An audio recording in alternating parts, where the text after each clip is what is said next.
Praise the Lord. ദൈവത്തിൻ്റെ എല്ലാ ദാനങ്ങൾക്കുമായി നമുക്ക് ദൈവത്തിന് സ്തോത്രം ചെയ്യാം. ഒരു വേദഭാഗം വായിച്ചുകൊണ്ട് ഒരു ലഘു സന്ദേശം ഞാൻ നിങ്ങളോട് അറിയിക്കുവാൻ ആഗ്രഹിക്കുന്നത് 1 കൊരിന്ത്യർ 1-ാം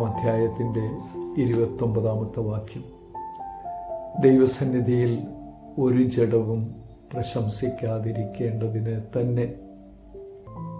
വെറുമൊരു ശ്വാസം മാത്രമായിരിക്കുന്ന മനുഷ്യന് ദൈവസന്നിധിയിൽ ദൈവത്തിൻ്റെ മുൻപിൽ എങ്ങനെ പ്രശംസിക്കുവാൻ കഴിയും? അതിൻ്റെ തന്നെ 27-ാം വാക്യവും 28-ാം വാക്യവും നമുക്കൊന്ന് വായിച്ചു നോക്കാം. ജ്ഞാനികളെ ലജ്ജിപ്പിപ്പാൻ ദൈവം ലോകത്തിൽ ഭോഷത്വമായത് തിരഞ്ഞെടുത്തു.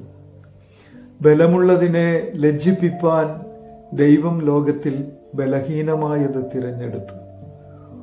ഉള്ളതിനെ ഇല്ലായ്മയാക്കുവാൻ ദൈവം ലോകത്തിൽ കുലഹീനവും നികൃഷ്ടവുമായതും ഏതുമല്ലാത്തതും തിരഞ്ഞെടുത്തു. ദൈവസന്നിധിയിൽ ഒരു ജഡവും പ്രശംസിക്കാതിരിക്കേണ്ടതിന് തന്നെ. ദൈവത്തിൻ്റെ കൃപയല്ലേ നമുക്ക് ഈ ദൈവത്തിൻ്റെ സന്നിധിയിൽ നിൽക്കുവാൻ കഴിയുന്നത്. അതുകൊണ്ട് നമുക്ക് പറയാം, കേമന്മാരുടെ ലിസ്റ്റിൽ നമ്മുടെ പേര് വേണ്ട, വലിയ VIP-കളുടെ വേദിയിൽ നമുക്ക് സീറ്റും വേണ്ട, ഒരു യോഗ്യതയും പറയുവാനില്ലാത്ത സ്ഥാനത്ത് ദൈവം എന്നെയും നിന്നെയും തിരഞ്ഞെടുത്തത് എന്തിനു വേണ്ടിയാണ്? ദൈവമക്കളെന്ന ആ വലിയ പദവി തന്ന് മാനിച്ചത് എന്തിനു വേണ്ടിയാണ്? ദൈവത്തിൻ്റെ മുൻപിൽ പ്രശംസിക്കാതിരിക്കേണ്ടതിന് വേണ്ടി തന്നെ. നിനക്ക് ദൈവം തന്ന നന്മ, ധനം,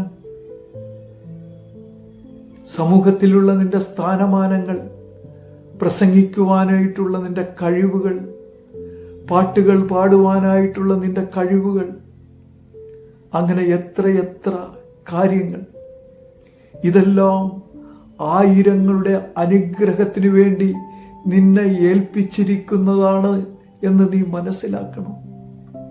നിന്റെ പണി തീയിലൂടെ ശോധന ചെയ്യുന്ന ഒരു ദിവസമുണ്ട്. ആ ദിവസം അത് വെളിപ്പെട്ടു വരും. നിന്റെ പണി വൈക്കോല് പോലെ തീയിൽ വെന്തു പോകുന്നതാണെങ്കിൽ നീ കഷ്ടിച്ച് രക്ഷപ്പെടും. നീ മുഖാന്തരം ഒരാൾക്കൊരു നന്മയുണ്ടായാൽ നീ അതിൽ പ്രശംസിക്കരുത്. ദൈവമാണ് ആ വ്യക്തിക്ക് വേണ്ടി പ്രവർത്തിച്ചത്. ദൈവം നിന്നെ ഒരു മുഖാന്തിരമായി ഉപയോഗിച്ചെന്നേയുള്ളൂ. അങ്ങനെ ഒരു നല്ല പ്രവൃത്തി ചെയ്യുവാൻ ദൈവം നിന്നെ എടുത്തുപയോഗിച്ചതുകൊണ്ട് ദൈവത്തിനോട് നന്ദി പറയുകയാണ് വേണ്ടത്. ദൈവം പറയുന്നു, ഞാൻ എൻ്റെ മഹത്വം ആർക്കും വിട്ടുകൊടുക്കുകയില്ല. സാധാരണ നല്ല കാര്യങ്ങൾ ചെയ്യുമ്പോൾ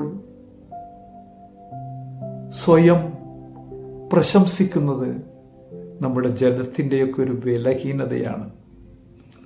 നല്ല കാര്യങ്ങൾ ചെയ്യുമ്പോൾ അത് 10 പേരറിയണമെന്നും അത് എനിക്കൊരു പ്രശംസാ വിഷയമായി മാറണമെന്നും ഞാൻ ആഗ്രഹിക്കുന്നുവെങ്കിൽ അത് ദൈവത്തിൻ്റെ മഹത്വം തട്ടിയെടുക്കലാണ്.